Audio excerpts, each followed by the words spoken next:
The reality is that my journey into cinematography and every job that I have ever gotten, any amount of recognition that I have gotten inside of the local film community is all due to false color. My entire existence as a cinematographer, every bit of understanding that I have as it relates to creating images using a film camera, digital or film, all boils down to my discovery of false color and my technique for digesting as much content as humanly possible using false color to basically to teach myself how to see another way. And I've said it multiple times throughout this course, but what you need to do, or what I found worked for me, is training myself to unsee the world as it physically is, as I had grown up my entire life seeing, because that is what I was trying to translate onto the sensor. I was trying to translate whatever I was seeing onto the sensor without knowing the translation process and how different values will read differently and different relationships will read differently.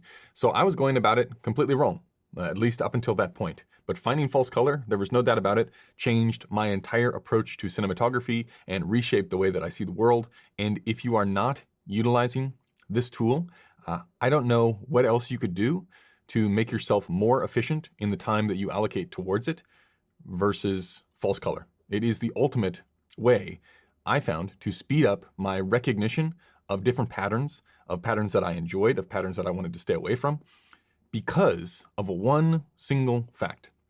And this is in fact why I started the podcast. I started the podcast to try and understand what other individuals were doing that they weren't talking about in the magazines, that they weren't talking about in the ASC articles. I wanted to make sure, I wanted to figure out, were they doing some extra step?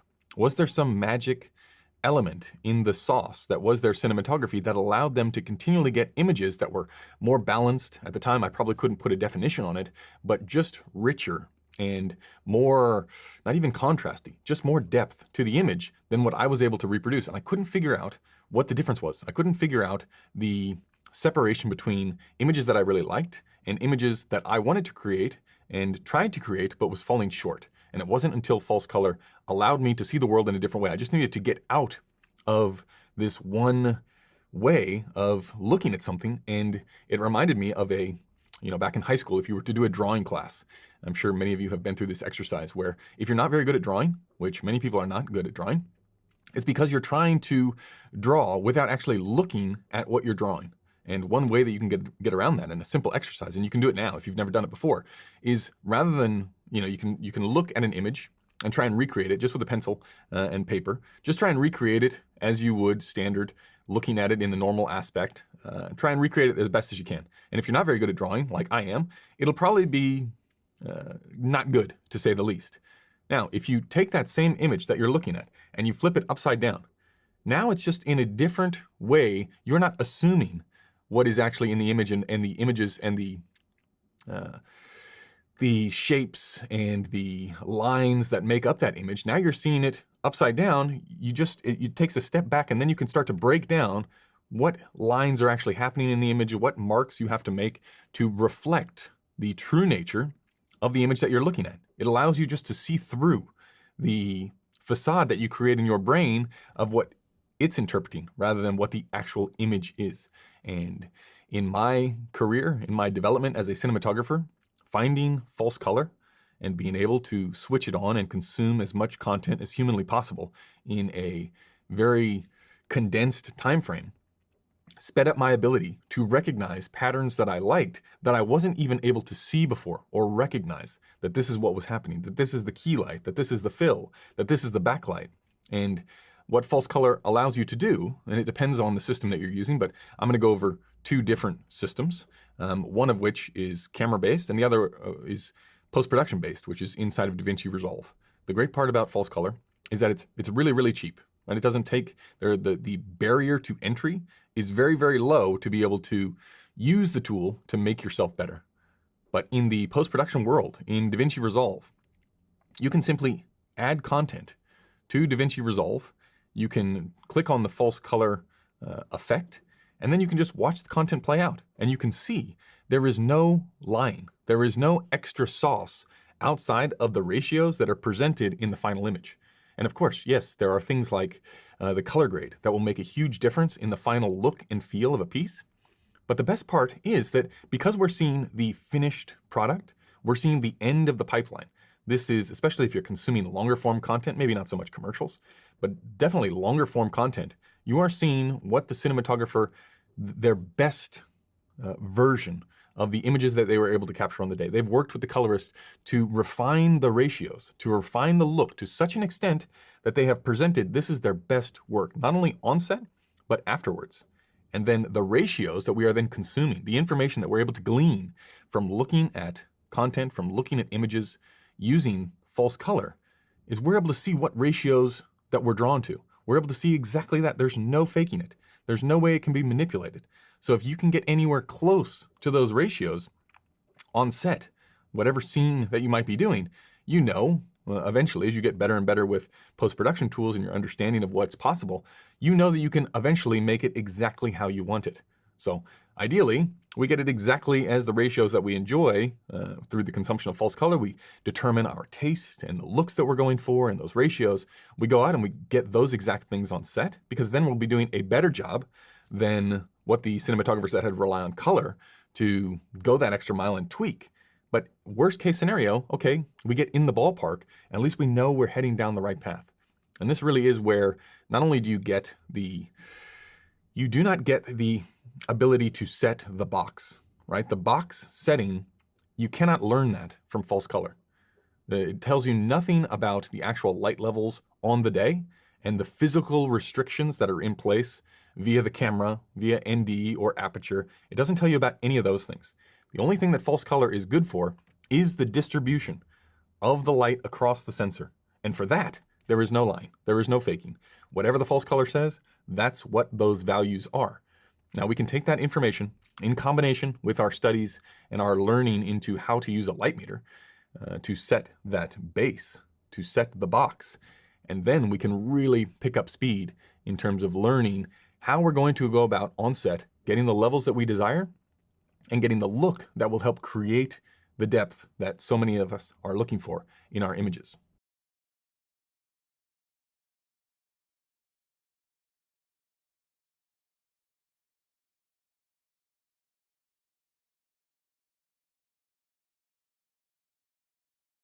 Ample images with false color applied and talk about how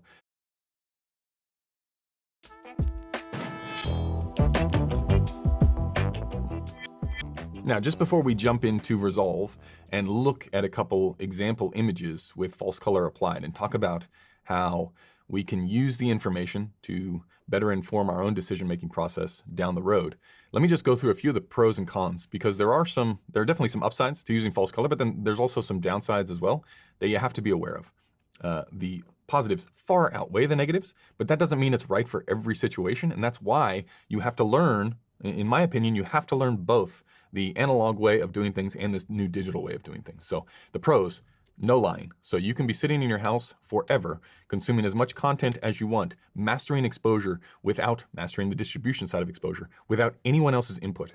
And you can know for a fact that if you can recreate the false color image that you see inside of Resolve, or that you see on your Flanders scientific monitor, if you're going to go the monitor path, if you can do that on set, you're going to get the exact same results. It might not be the same talent, it might not be the same location, it might not be the same lens or the same camera or anything like that, but we are controlling to the maximum that we can the distribution side of the exposure equation. So absolute reliability. There is no question, there is no doubt. If you are able to get those values, if you're able to see them in a very easy way, and I need, especially at the time when I was learning this stuff, I needed the most dumbed down version. I had no history in cinematography. I had no idea what I was doing. I had nobody to teach it to me.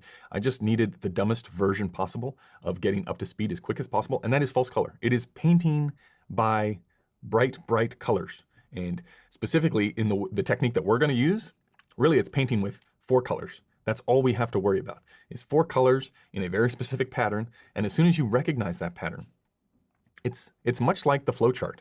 Right? You're not going to use this pattern every single shot, because you don't want that, right? There are times where you have to make somebody a silhouette, or you have to make something much higher key.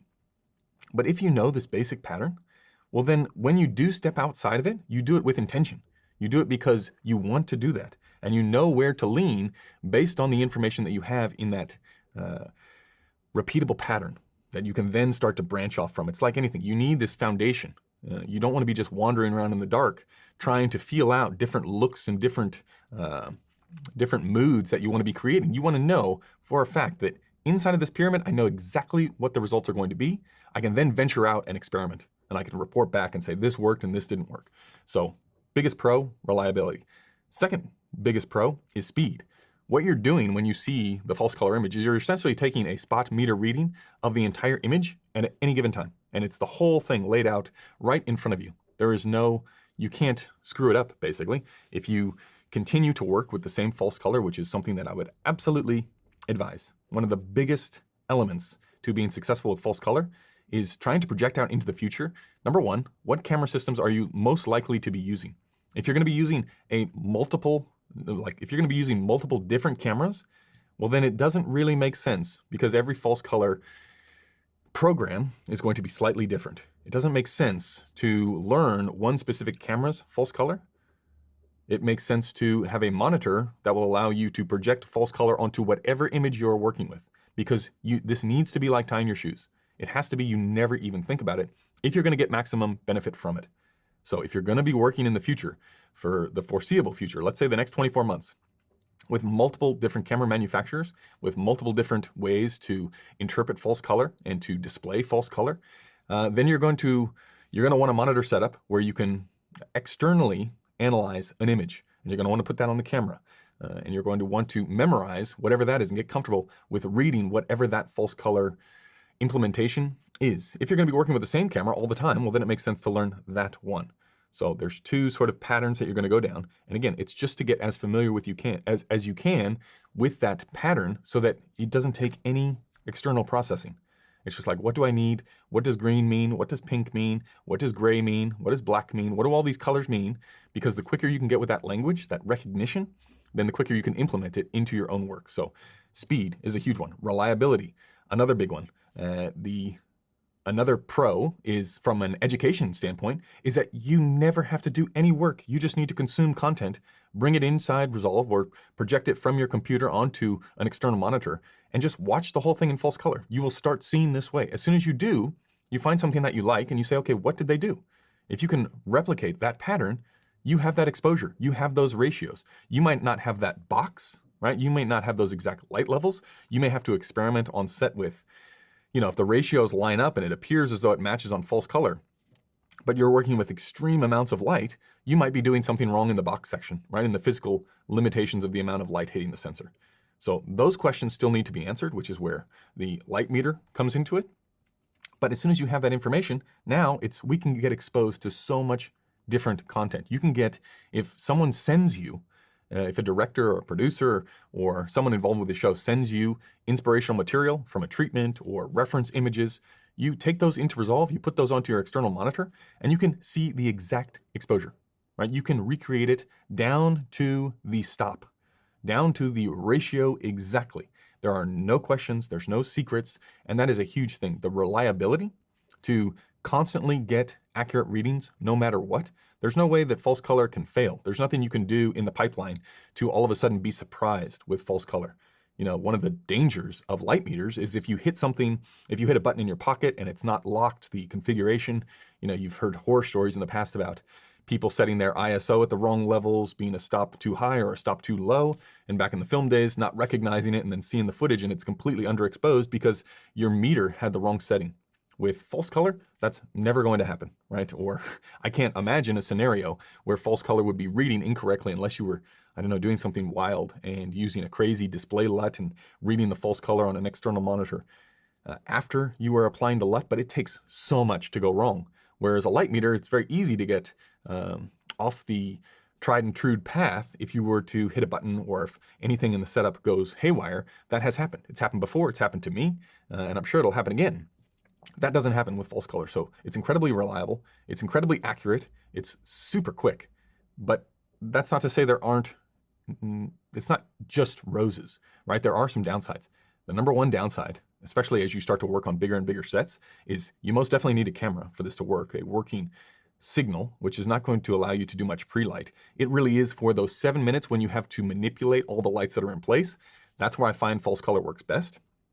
It also works best for helping create the ratios, which is another way of saying create the look that you're going for, right? If you can, I used to do this. I used to have a document printed out with false color readings of images that I enjoyed or things that we were trying to take inspiration from on the Tech Scout to show to other individuals, thinking that they cared. Number one, they didn't care. That's what I learned first up. But it forced me to do the homework to say, not only do I like this image, this reference image, but just in case I panic and I forget what I'm doing, because I most certainly didn't know what I was doing, I just needed to make it look like this false color. And because I used to use a Flanders Scientific monitor, I still do on set, use my FSI monitors, those will allow you to program the false color. So then I could go from the studio, my home environment, where I was watching this content with the exact false color settings, and I could go on set with that exact same monitor, right? That's a huge plus, because now there was no mistakes. Now there was no, the monitor was different, maybe the contrast was different, maybe there was something in the signal that was affecting the false color. No, it was exactly the same. So all I had to do was mush around the numbers, mush around the light levels until I could see this very easy to read pattern, right? This pattern of green and blue and gray. And because I'm no longer looking at the image, at the actual true image of what the camera is seeing, I wasn't able to confuse myself because I'm eliminating as many variables as possible. If you're not good at lighting, what do? You eliminate as many variables as possible that would confuse you or that would make you think that maybe it is properly exposed because I'm looking at a monitor and I don't know what the brightness settings on the monitor are. There's lots of places where it can go wrong to view a sort of a post image processing image on set. There's lots of different ways that can go wrong. And false color really eliminates all of that by removing those variables. So a con is that you need a camera. It doesn't set the box. Right? So we can discern a lot of information from false color. We can't determine the actual light levels on set. So that's still going to need to be done. Another big con, especially as you grow the sets and you get further and further away from the camera, is oftentimes if you do decide that you are going to work with a very specific camera over an extended period of time, so you're going to get comfortable with that false color, that interpretation of false color, it does take up signal on set, which means you have to come up with a way to pipe out the clean signal to other monitors on set. Because very often in a commercial environment, even in narrative, you're going to have 4, 5 different monitors on set. And if you are occupying the SDI out of a camera with false color, then that means everyone that is downstream of you, more likely than not, if you haven't set it up properly, will also be seeing false color.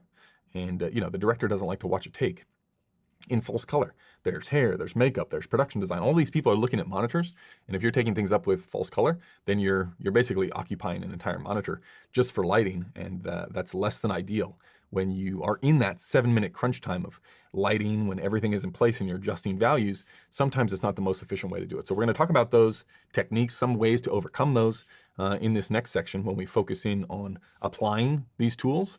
But for now, let's get into what false color actually looks like inside of Resolve and go over a few basic steps of how we might use it to help understand this flow chart of looks so that then we can get some favorites and then we can start to work towards getting exposure on set into this world, into these values, so we can start to get some better images.